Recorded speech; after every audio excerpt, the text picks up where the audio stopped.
வணக்கம். இன்னைக்கு பிரசவம் ஆன பெண்களை பார்க்குற பெற்றோருக்கு நான் சொல்றேன். அதாவது எல்லாமே இப்போ ஹாஸ்பிட்டலில் தான் டெலிவரி பார்த்துடுறாங்க.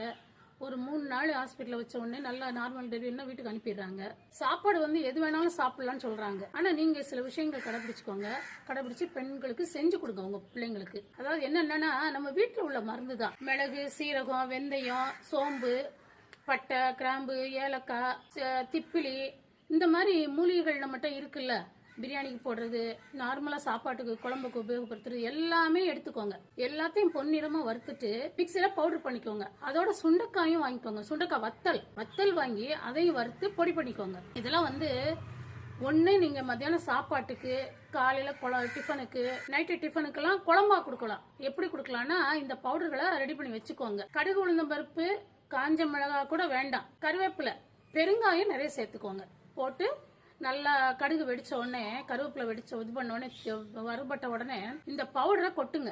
பவுடரை கொட்டி லேசா சிம்ல வச்சு வதக்குங்க. வதக்கிட்டு தண்ணி ஊத்தி கொதிக்க விடுங்க. உப்பு தேவையான அளவு அளவா போடுங்க. இதை பூண்டு சேர்த்துக்கலாம்.